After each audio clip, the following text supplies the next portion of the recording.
There's a simple concept, which is the STAR principle, and that is to say, if you can think of a matrix with 4 boxes, and in the top left hand corner you would have a star, and the top right you would have question marks, and then in the bottom 2 corners you would have the dogs, which you need to get rid of, and the cash cows. What we want to be is the star. That is to say, a high growth business in a high growth niche.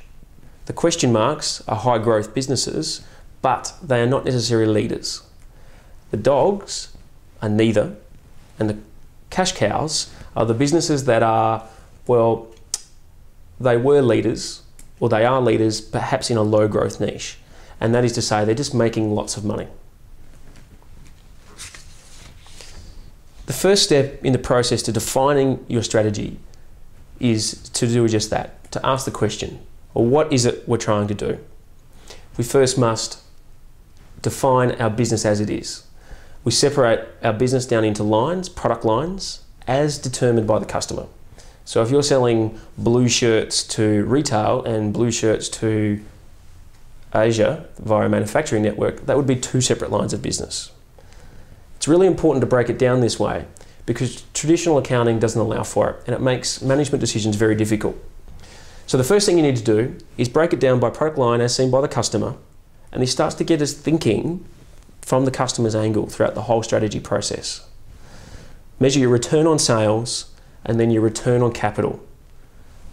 It's been said to me that Toyota only have one metric, return on capital employed. So when you start to break it down per product line, and you probably have somewhere between say 5 and 20 product lines as seen by the customer, you'll start to learn that some lines have great return on sales, but you have a lot of equipment that is associated with that, and your actual capital is tied up. So your return on capital maybe have a negative correlation.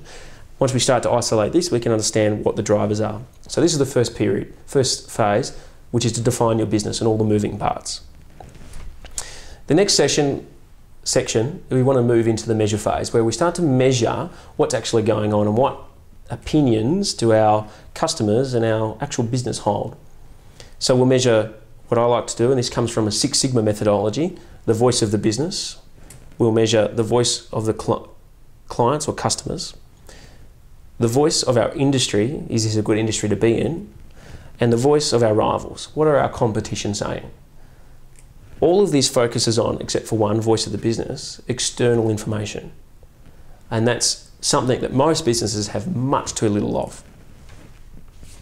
The next step is to analyse that data and design solutions. So based on that information that you collected, which is the voice of our business, customer, industry and rivals, we need to plot that on some matrices. And we start to work out where exactly you fit. And once we understand the correlations, or why is it that we have good return on sales but negative return on capital? Why is it that our customers don't shop with us but they do shop with others for a similar product? And we can start to plot all of that and understand what drives our business. One of the key things we'll do also, and this happens in the voice of our business, is understand your core competencies. We then start to match some of this data with our core competencies and some of our intuition of what we know about our business and our market, and design some strategic solutions to the problems, which is to say, well, where do we want to be in 5 and 7 years based on the information we have, and what are we going to stop doing? Because strategy is mostly about what you decide not to do. In fact, in business life, or in life in general, it's the deals we don't do that end up being the successes. Once we've implemented our strategy and we're starting to work through the actual improvement stages and we've developed an action plan, we need to make sure that we have tools to control it. And one of the beauties of this process of developing strategy is that you end up with actual tools that you can develop, you can use to maintain and monitor your project, your strategy.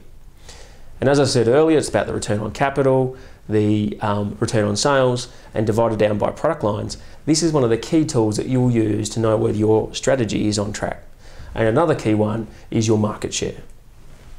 We'll be measuring the relative market share of your business compared to your competitors. If it starts to slip, that's a key indicator. So in closing, remember these 2 things. Strategy and business models is all about the attractiveness of the market and your relative position in that market. It's not you. Get your ego out of the way. It's just about the business model.